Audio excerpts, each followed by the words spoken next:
Hello everyone, welcome back to our YouTube channel Alchemist Chemistry. आज हमारा structure of atom का 5th lecture है और आज का हमारा टॉपिक है बोर्स एटॉमिक मॉडल। ठीक है, तो सबसे पहले हमें ये पता होना चाहिए कि बोर्स एटॉमिक मॉडल की ज़रूरत क्यों पड़ी, किस वजह से हम ये मॉडल लेके आए। ठीक है, तो जैसे कि हमने लास्ट वीडियो में पढ़ा था, हमने क्या पढ़ा था, रदरफोर्ड एटॉमिक मॉडल हमने पढ़े हैं पहले। रदरफोर्ड ने हमें एक मॉडल दिया था जिसका नाम था रदरफोर्ड एटॉमिक मॉडल या फिर न्यूक्लियर मॉडल। उन्होंने हमें क्या बताया था कि जो भी एटम होता है सब में क्या होता है, एक पॉजिटिव चार्ज बॉडी होती है जिसको हमने नाम दिया था न्यूक्लियस। ठीक है, रदरफोर्ड ने ही न्यूक्लियस की क्या की थी, डिस्कवरी की थी। तो उन्होंने बताया था कि जो भी एटम होता है, जैसे ये हमारा कोई एटम है, इसके मिड पॉइंट में क्या होता है, एक पॉजिटिवली चार्ज बॉडी होती है जिसको हम बोलते हैं न्यूक्लियस। ठीक है, और इन्होंने बताया कि जो इसके चारों तरफ सर्कुलर ऑर्बिट है उसमें क्या कर रहा है, इलेक्ट्रॉन्स रिवॉल्व कर रहे हैं। इन्होंने हमें ये बताया था। ठीक है, लेकिन इस मॉडल के कुछ फेलियर्स थे जिसकी वजह से हमें क्या हुआ, बोर्स एटॉमिक मॉडल की जरूरत पड़ी। तो सबसे पहले हम रिकैप करेंगे कि रदरफोर्ड मॉडल ने क्या बताया था। इन्होंने क्या किया था, इस मॉडल को किससे रिलेट किया था, सोलर सिस्टम से।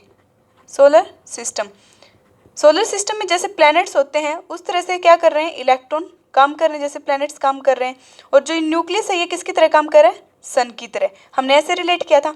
लेकिन अगर हम देखें तो जो प्लैनेट होते हैं वो क्या होते हैं, न्यूट्रल होते हैं, उन पर कोई चार्ज नहीं होता और उनका जो मास होता है वो बहुत ज़्यादा होता है। वो क्या होते हैं, मासिव होते हैं काफ़ी। लेकिन अगर हम कंपेयर करें इलेक्ट्रॉन्स को, तो इलेक्ट्रॉन्स क्या होते हैं, नेगेटिव चार्ज है। ठीक है, पहला पॉइंट तो ये है। और सेकंड पॉइंट क्या है कि ये इनका जो मास होता है वो बहुत ही स्मॉल होता है, स्मॉल मास। ठीक है, नेग्लिजिबल होता है बिल्कुल ही।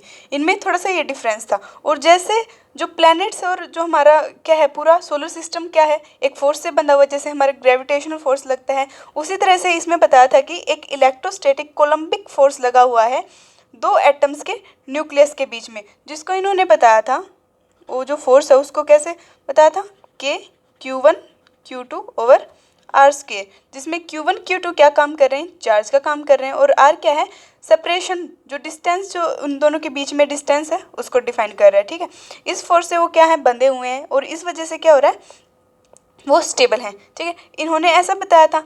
लेकिन रदरफोर्ड मॉडल कहाँ फेल किया, ये देखिए। एक साइंटिस्ट आते हैं जिनका नाम है क्लार्क मैक्सवेल। क्या नाम है, क्लार्क मैक्सवेल। वो क्या कहते हैं, वो बताते हैं कि जो रदरफोर्ड मॉडल है वो क्या है, एक फेलियर है। लेकिन हम ये नहीं बोल सकते कि ये एक फेलियर है, क्योंकि अगर इन्होंने हमें नहीं बताया होता तो बाकी के साइंटिस्ट भी इसमें इंटरेस्ट नहीं लेते और डिस्कवरीज नहीं करते। तो इनका भी बहुत बड़ा कंट्रीब्यूशन रहा है हमारे इसमें डिस्कवरीज में। लेकिन इसमें कुछ खामियां थी जो क्लार्क मैक्सवेल ने आगे रखी, उन्होंने उनको पॉइंट आउट किया। क्लार्क मैक्सवेल ने बताया कि अगर इलेक्ट्रोमैग्नेटिक प्रिंसिपल से देखें, इलेक्ट्रोमैग्नेटिक प्रिंसिपल्स, अगर इनकी तरफ से देखें तो ये जो मॉडल है ये एक फेलियर है, इसमें कुछ खामियां हैं। और जो ये खामियां हैं वो इन्होंने इस तरह से बताया कि अकॉर्डिंग टू इलेक्ट्रोमैग्नेटिक प्रिंसिपल, जो कोई भी चार्ज बॉडी मूव कर रही है कंटिन्यूसली, जैसे इलेक्ट्रॉन्स है ये क्या कर रहे हैं, कंटिन्यूसली मूव कर रहे हैं, ऐसे ऐसे। तो इन्होंने बोला कि जैसे जैसे कोई चार्ज बॉडी मूव करती है तो उसकी जो एनर्जी है वो कम होती जाती है, और एनर्जी कम होती जाती है तो जो ऑर्बिट्स हैं वो क्या होंगे, स्मॉल होते जाएंगे। और जैसे जैसे ऑर्बिट स्मॉल होते जाएंगे एनर्जी कम होती जाएगी, जो ये इलेक्ट्रॉन है ये गिर जाएगा कहाँ पे, न्यूक्लियस के ऊपर, कोलैप्स कर जाएंगे एटम्स। ये जो है इन्होंने एक लिमिटेशन बताई या एक ड्रॉबैक बताई क्लार्क मैक्सवेल ने। इन्होंने क्या किया, जैसे ये हमारे पास कोई भी इलेक्ट्रॉन है, ये क्या कर रहा है, रोटेट कर रहा है, और ये जैसे जैसे अपनी एनर्जी कम करता जा रहा है, एनर्जी कम होएगी तो ये क्या होगा, ऑर्बिट्स इसके नीचे आएंगे, नीचे आएंगे, नीचे आएंगे, और ऐसे जाके क्या करेगा, ये न्यूक्लियस के ऊपर गिर जाएगा और क्या हो जाएगा, कोलैप्स। ठीक है, इस तरह से एटम्स कोलैप्स कर जाएंगे। लेकिन ये बात हमें रदरफोर्ड मॉडल ने तो नहीं बताई थी ऐसा कि ऐसा कुछ कोलैप्सन होगा। इस तरह से वो क्या कर रहा है, स्टेबिलिटी को डिफाइन नहीं कर रहा। रदरफोर्ड मॉडल जो है एटम की स्टेबिलिटी को नहीं बता रहा। और जैसे कि साइंटिस्ट ने क्या किया, डिस्कवर किया, उन्होंने फाइंड आउट किया कि कोई भी इलेक्ट्रॉन कोलैप्स करने में, न्यूक्लियस पे ऊपर गिरने में कितना टाइम लगाता है, सिर्फ 10⁻⁻8 सेकेंड। 10⁻⁻8 सेकेंड, जो काफ़ी कम टाइम है। इतने टाइम में इलेक्ट्रॉन न्यूक्लियस के ऊपर गिर जाता है। ठीक है, तो देखिए इनके ड्रॉबैक्स में सबसे पहला ड्रॉबैक क्या था कि जो रदरफोर्ड मॉडल है वो स्टेबिलिटी को डिफाइन नहीं कर रहा। It can not explain stability of atom. ठीक है, ये था इसका फर्स्ट ड्रॉबैक। और जो सेकंड ड्रॉबैक आया वो क्या बताया कि जो इससे स्पेक्ट्रम बन रहा है, हम हाइड्रोजन का स्पेक्ट्रम बनाते हैं तो उसमें क्या हो रहा है, लाइंस दिखाई दे रही हैं। इन्होंने ये नहीं बताया कि वो लाइंस कैसे बन रही हैं। ठीक है, इन्होंने बताया कि जो एनर्जी है वो कंटिन्यूस हो रही है और इस क्या होगा, कंटिन्यूस बनेगा। लेकिन जब हम उस स्पेक्ट्रम को देखते हैं तो वो एक डिसकंटिन्यूस स्पेक्ट्रम है, उसमें कुछ लाइंस आ रही हैं। ठीक है, तो ये क्या नहीं कर पाया, स्पेक्ट्रम को नहीं बता पाया। Not explain the line spectra of atoms. Clear है, ये इसकी क्या थी, ड्रॉबैक्स थी। तो ये क्या नहीं बता पाया, पहले तो ये स्टेबिलिटी नहीं बता पाया किसी भी एटम की कि वो स्टेबल है या नहीं है। ठीक है, क्योंकि वो क्या कर रहा था, वो उसके अंदर कोलैप्स हो रहा था, दो एटम्स के बीच में कोलैप्स हो रहा था।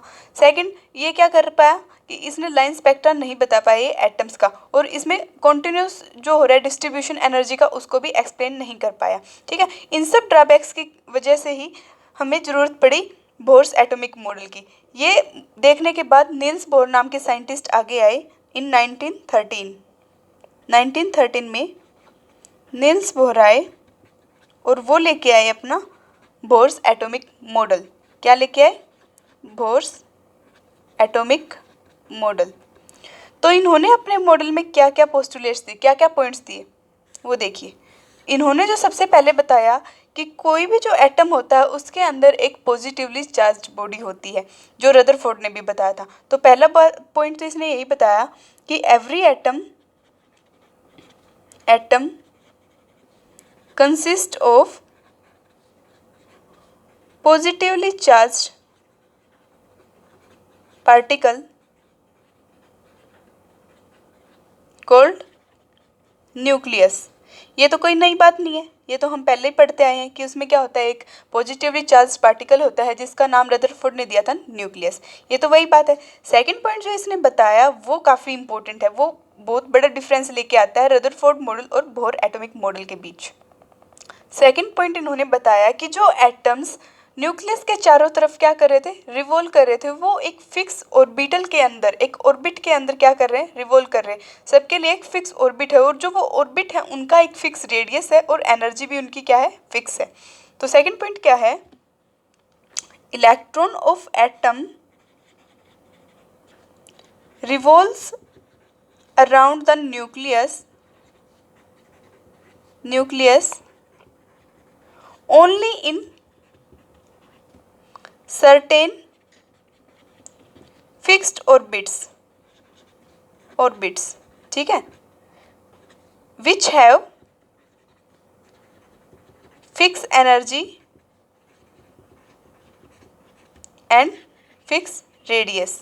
ठीक है, जो ये एनर्जी है ये किसकी फिक्स है, ऑर्बिट्स की, ना कि इलेक्ट्रॉन्स की। तो इन्होंने क्या दिया, सेल्स बना दी जिनको हमने क्या बोला है, स्टेशनरी एनर्जी सेल भी बोला है, स्टेशनरी स्टेट्स भी बोला है। तो इन्होंने हमें सेल्स दे दी, जैसे ये हमारा क्या है, nucleus positively charge.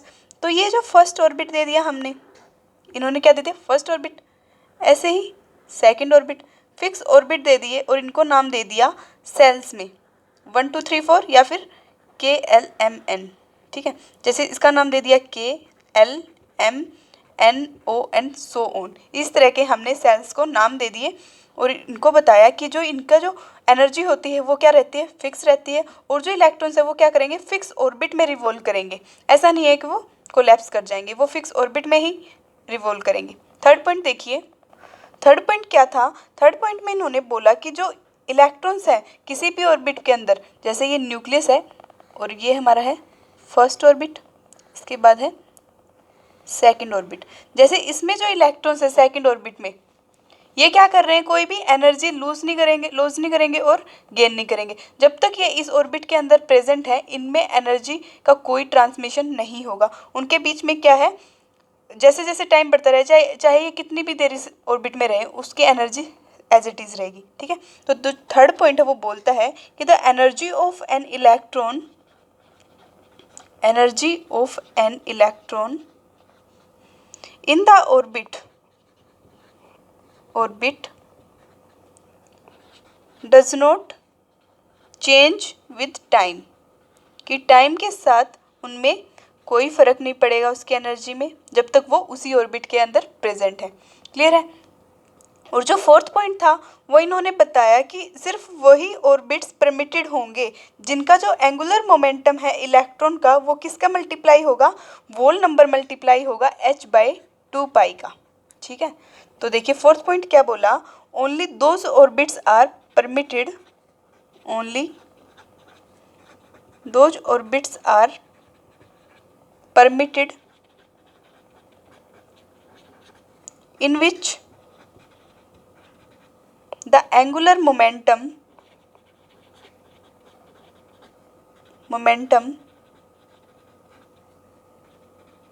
of electron is whole number multiple of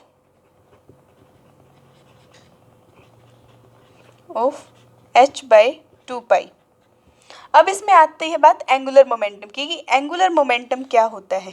तो जो एंगुलर मोमेंटम होता है लीनियर मोमेंटम की तरह ही ये क्या होता है, moment of inertia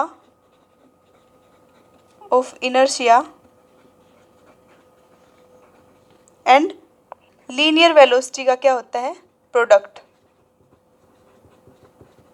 linear velocity को हम v से डिनोट करते हैं और मोमेंट ऑफ इनर्शिया को I से। तो जो एंगुलर मोमेंटम होता है वो I v के इक्वल होता है। ठीक है, सॉरी ओमेगा से, ओमेगा ये क्या होती है हमारी एंगुलर वेलोसिटी। लीनियर वेलोसिटी को हम v से बोलते हैं, ये होती है हमारी एंगुलर वेलोसिटी, क्योंकि हम किसकी बात कर रहे हैं, एंगुलर मोमेंटम की। ठीक है, तो ये होता है आई ओमेगा। अब बात आती है कि जो मोमेंट ऑफ इनर्शिया होता है वो ही किसके इक्वल होता है, एम आर स्क्वायर के, और जो ओमेगा होता है उसकी वैल्यू हमारी होती है v/r। जब इनको हम पुट करते हैं तो हमारा एंगुलर मोमेंटम क्या आता है, angular momentum is equal to values put कर देंगे mr² इंटू v/r।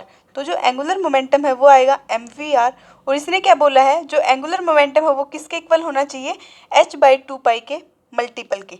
ठीक है, तो एंगुलर मोमेंटम हमारा क्या होगा, mvr is equal to n into h/2, और जो n है वो किसके इक्वल होगा, 1 2 3 एंड सो ऑन। ठीक है, ये इसकी क्या थी, फोर्थ कंडीशन। ये हमें बताता है कि angular momentum, orbital angular momentum भी इसको हम बोलते हैं। क्लियर है। फिफ्थ पॉइंट क्या बोलता है, देखिए हमने क्या पढ़ा था थर्ड पॉइंट में कि जो एनर्जी है इलेक्ट्रॉन की वो ऑर्बिट में चेंज नहीं होती टाइम के साथ, लेकिन फिफ्थ पॉइंट बोलता है कि जो एनर्जी एमिट या फिर अब्जॉर्ब सिर्फ तब होगी जब इलेक्ट्रॉन्स जंप करेंगे एक ऑर्बिट से दूसरे ऑर्बिट में। तो देखिए the energy is emitted or absorbed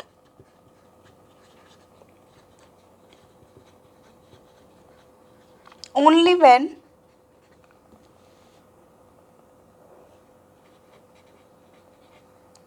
electrons jump from one orbit to another। अब जैसे हमारे पास क्या है, न्यूक्लियस है और हमारे पास एक ये ऑर्बिट है और एक ऑर्बिट है ये वाला। ठीक है, इस तरह से हमारे पास दो ऑर्बिट्स हैं। इसमें क्या है, यहाँ पे एक इलेक्ट्रॉन है, जब ये इससे यहाँ पे जंप करेगा तो इसमें क्या होगी, एनर्जी इसको अब्जॉर्व करनी पड़ेगी। ठीक है, जितनी ही एनर्जी लेगा उसके हिसाब से ये क्या कर देगा, जंप कर जाएगा। उसी तरह से अगर इलेक्ट्रॉन को इस ऑर्बिट से इधर आना है तो क्या करना पड़ेगा, एनर्जी को एमिट करना पड़ेगा, और जब लोअर स्टेट से हाई स्टेट में जाएगा तो एब्जॉर्व करना पड़ेगा। और जो ये हाई स्टेट होती है इसको हम क्या बोलते हैं, एक्साइटेड स्टेट। एक्साइटेड स्टेट वो स्टेट होती है जिसमें जो एनर्जी है वो ज़्यादा होती है, जबकि जिसमें एनर्जी कम है, जो ये वाली स्टेट है, इसको हम बोलेंगे ग्राउंड स्टेट, ग्राउंड स्टेट या फिर lower energy state, lower energy state. Clear है। तो ऐसे क्या होगा, जब भी कोई इलेक्ट्रॉन यहाँ से वहाँ जाएगा तो एब्जॉर्व करेगा या फिर एमिट करेगा। ठीक है, अब देखिए बात आती है कि जब यहाँ से इलेक्ट्रॉन यहाँ जाएगा तो मान लीजिए उसको कितनी एनर्जी की ज़रूरत है, 5 जूल की। ये वैसे एग्जांपल ले रहे हैं हम, कोई स्पेसिफिक नहीं, कि जैसे ही ये यहाँ पे जाएगा तो उसको 5 जूल एनर्जी लेनी पड़ेगी।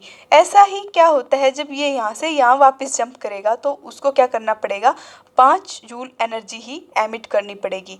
और जो इलेक्ट्रॉन्स होते हैं वो एक्साइटेड स्टेट में क्या होते हैं, अनस्टेबल होते हैं, अनस्टेबल होते हैं और वो अपनी ग्राउंड स्टेट में वापस आने की कोशिश करते हैं। क्लियर है? ये कुछ पोस्टुलेट्स थे बोर एटॉमिक मॉडल के। ठीक है, अब जो इसको सक्सेस मिली है बोर एटॉमिक मॉडल को, वो कहाँ कहाँ मिली है। सबसे पहला तो रदरफोर्ड मॉडल क्या था, वो स्टेबिलिटी नहीं बता पाया था किसी भी एटम की। तो जो ये है इसने क्या किया, एटॉमिक किसी भी एटम की स्टेबिलिटी बताने में ये सक्सेसफुल रहा, क्योंकि बोर ने क्या बोला है, बोर एटॉमिक ऑर्बिटल के अकॉर्डिंग क्या है, बोर मॉडल के अकॉर्डिंग कि कोई भी जो इलेक्ट्रॉन है वो क्या कर रहा है, एक पार्टिकुलर ऑर्बिट के अंदर रिवॉल्व कर रहा है, कि जैसे वो इसी ऑर्बिट के अंदर है तो एक पार्टिकुलर ऑर्बिट के अंदर वो क्या कर रहा है, रिवॉल्व कर रहा है, जिसकी एक फिक्स एनर्जी है। वो अपने ऑर्बिट्स को चेंज करता है तो उसको एनर्जी लॉस या फिर गेन करनी पड़ती है। तो वो एक पार्टिकुलर ऑर्बिट के अंदर रिवॉल्व कर रहा है, तो इसका मतलब क्या है कि उसके अंदर क्या है, कोलैप्स नहीं होगे, कोई भी कोलिजन नहीं होगा, तो क्या है, स्टेबिलिटी बताता है। तो जो बोर एटॉमिक मॉडल है ये क्या बताने में सक्सेसफुल रहा है, stability of an atom, stability of atom. सबसे पहले इसकी सक्सेस ये रही है। सेकंड जो पॉइंट है, इसने क्या किया, जो लाइन स्पेक्ट्रा बन रहे थे ये उनको इजीली एक्सप्लेन कर पाया। ठीक है, it explain atomic spectrum of hydrogen. अब देखिए इसने कैसे इसको एक्सप्लेन किया एटॉमिक स्पेक्ट्रम को। बोर्स एटॉमिक मॉडल के पोस्टुलेट से क्लियर हो जाता है कि जो ऑर्बिट्स होते हैं, इलेक्ट्रॉन्स जिस भी ऑर्बिट में रहते हैं उनकी क्या होती है, एक फिक्स एनर्जी होती है। ठीक है, डेफिनेट एनर्जी होती है। तो जो डेफिनेट एनर्जी होने के कारण जो इलेक्ट्रॉन न्यूक्लियस के सबसे ज़्यादा क्लोज होते हैं, सबसे ज़्यादा क्लोज कौन से होते हैं, N1 वाले, N=1, या फिर K वाले, जो K शेल में इलेक्ट्रॉन्स प्रेजेंट होंगे वो सबसे क्या है, क्लोज है न्यूक्लियस के, और सबसे क्लोज है तो उनकी एनर्जी भी क्या है, कम है। तो जितनी भी मिनिमम एनर्जी पॉसिबल होती है जिस स्टेट में, उसको हम क्या बोलते हैं, ग्राउंड स्टेट। जैसे अगर हम एग्जांपल लें हाइड्रोजन का, तो हाइड्रोजन के पास कितने इलेक्ट्रॉन्स होते हैं, इलेक्ट्रॉन कितने होते हैं, सिर्फ एक। तो जो ये एक इलेक्ट्रॉन ये किसके पास रहेगा, फर्स्ट सेल में, N=1 में।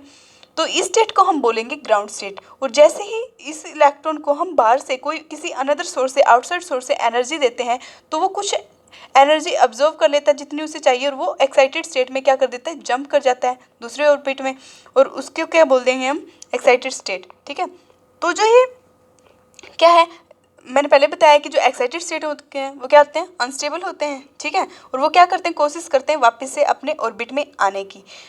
तो जो ये एनर्जी का एब्जॉर्व और एमिशन हो रहा है, कि एनर्जी को ऑब्जर्व कर रहे हैं और एमिट कर रहे हैं, जब हम इसको एक फोटोग्राफिक प्लेट पे लेके आते हैं, उससे स्ट्राइक करवाते हैं किसी भी फिक्स एनर्जी को, तो वहाँ पे कुछ इंप्रेशंस बनते हैं, एक स्पेक्ट्रम बनता है जो इसको कम्प्लीटली डिफाइन कर पाया कि ये जो है कंटिन्यूस नहीं है, क्योंकि जो एनर्जी है वो एक क्या है, डेफिनेट है, फिक्स है, वो अलग अलग तरह की मिल रही है हमें। क्लियर है? और जब इलेक्ट्रॉन्स जंप करते हैं तो उनको कैसे एनर्जी की ज़रूरत होती है, देखिए जैसे ये हमारे पास क्या है, ग्राउंड स्टेट। ठीक है, और ये है हमारे पास एक्साइटेड स्टेट। जब इलेक्ट्रॉन यहाँ से यहाँ जंप करता है एक्साइटेड से ग्राउंड स्टेट में, मान लीजिए इसकी एनर्जी है E1 और इसकी है E2, तो इसको यहाँ से जंप करने में जो एनर्जी रिलीज करनी पड़ती है वो इक्वल होती है डेल ई। डेल ई किसके इक्वल होता है, difference between E2 and E1, इसके इक्वल होता है डेल ई, जिसको हम एच न्यू से दिखाते हैं, क्योंकि इन्होंने बताया कि जो डिफरेंस होता है वो किसके टर्म में एक्सप्रेस करते हैं हम, एनर्जी ऑफ फोटोन में। तो E2 माइनस E1 किसके इक्वल होगा, एच न्यू के। और लास्ट वीडियोस में हमने क्या पढ़ा था कि जो न्यू होता है वो किसके इक्वल होता है, C/λ के। ठीक है, ये एक्सप्रेशन हमारी बार बार यूज़ हो रही है, तो इसको अगर हम इसमें यूज़ करें तो E2 minus E1 is equal to HC/λ। अब यहाँ से हम वेवलेंथ निकाल सकते हैं, लैम्डा को ऊपर लेके जाएंगे और HC, E2 माइनस E1। अब हमें H की वैल्यू भी पता है और C की वैल्यू भी पता है। H क्या होता है, प्लैंक्स कांस्टेंट, जिसकी वैल्यू होती है 6.626 इंटू 10⁻⁻34 जूल सेकेंड। ठीक है, और जबकि C है वो क्या है, वेलोसिटी ऑफ लाइट या फिर स्पीड ऑफ लाइट 3 × 10⁸ मीटर पर सेकंड। तो यहाँ से हमें क्या पता चल जाता है, वेवलेंथ का पता चल जाता है। ठीक है, ये क्या है हमारी वेवलेंथ किसी भी फोटोन की। तो इस तरह से हम स्पेक्ट्रल लाइंस की वेवलेंथ निकाल सकते हैं। देखिए अलग अलग स्पेक्ट्रल लाइन की वेवलेंथ कैसे निकालेंगे। अगर इलेक्ट्रॉन थर्ड ऑर्बिटल से फर्स्ट में जंप करता है, E3 से E1 इसमें जंप करता है, तो उसकी क्या है, उस स्पेक्ट्रल लाइन की वेवलेंथ हम कैसे निकालेंगे, डेल से डिनोट करेंगे उसको। और HC ओवर हमारा क्या था, E2 - E1। अब E3 से E1 कर रहा है तो E3 - E1 एनर्जी का डिफरेंस। उसी तरह से अगर हम निकालें E4 से E1 की, तो वो क्या होगा, HC ओवर E4 - E1। उसी तरह से E5 से E1 की, del triple dash HC over E5 - E1। ये है हमारी E4 to E1, ये है E5 to E1। इस तरह से हम वेवलेंथ निकाल सकते हैं अलग अलग स्पेक्ट्रल लाइंस की। क्लियर है। और जो बोर मॉडल है वो किस में सक्सेसफुल रहा, किसी भी इलेक्ट्रॉन की एनर्जी को कैलकुलेट करने में। इसकी वजह से हम क्या कर पाए, एक फिक्स ऑर्बिट के अंदर जो इलेक्ट्रॉन्स होते हैं उनकी एनर्जी को कैलकुलेट कर पाए। बोर्स मॉडल ने help in calculating energy of electron in fixed orbit. ठीक है, कि उस इलेक्ट्रॉन की कितनी एनर्जी होगी। इसकी एक्सप्रेशन हमारी क्लास 11th में इंपॉर्टेंट नहीं है, हमें सिर्फ फॉर्मूला याद करना है जो किसके इक्वल है, इस पे न्यूमेरिकल्स आते हैं। En = -2 π² m E4 Z² n² h²। इसमें देखिए ये क्या है, m क्या है, मास, E है इलेक्ट्रॉन और Z क्या है, एटॉमिक नंबर। ठीक है, n हमारा ऑर्बिट की नंबर ऑफ सेल कौन सी है, h हमारा प्लैंक्स कांस्टेंट। अगर इसको हम सारे कांस्टेंट को अलग से रखें, -2 π² m e⁴ h², ये सब हमारे क्या है, कांस्टेंट है। और Z² n², Z हमारा है एटॉमिक नंबर और n क्या है, ऑर्बिट का की नंबर ऑफ ऑर्बिट या फिर नंबर ऑफ सेल कि कौन से सेल में है। तो इसको हम क्या करेंगे, कांस्टेंट टर्म दे देंगे। इसकी जो वैल्यू है कैलकुलेट करी जब साइंटिस्ट ने, तो इसकी वैल्यू कितनी आई, -2.18 × 10⁻⁻18 Z² n²। अब ये क्या है, एनर्जी है, तो ये इसमें जूल में होगी, यूनिट क्या होगी, जूल। तो इस तरह से हम क्या निकाल पाए, एनर्जी। अब हमें किसी भी और इलेक्ट्रॉन की क्या निकाल, किसी भी एटम के इलेक्ट्रॉन की एनर्जी निकालनी हो तो हमें सिर्फ ये फॉर्मूला पुट कर देना है और जिस भी एटम के निकालने उसका एटॉमिक नंबर का स्क्वायर डिवाइडेड बाय कौन से ऑर्बिट में उसके इलेक्ट्रॉन्स है उसको लिख देना और इससे हम एनर्जी निकाल सकते हैं। ठीक है, नेक्स्ट जो है ये इसने क्या बताया, हमें बोर रेडियस बता दिया कि हम किसी भी ऑर्बिट के अंदर हैं तो उसका रेडियस इजीली निकाल सकें, जिसको हम टर्म बोलते हैं बोर रेडियस। इसकी भी हमें डेरिवेशन की ज़रूरत नहीं है, सिर्फ फार्मूला का पता होना चाहिए। जो रेडियस का फार्मूला होता है वो क्या होता है, Rn = n² h² 4 π² me² and z। ये भी सेम वही है।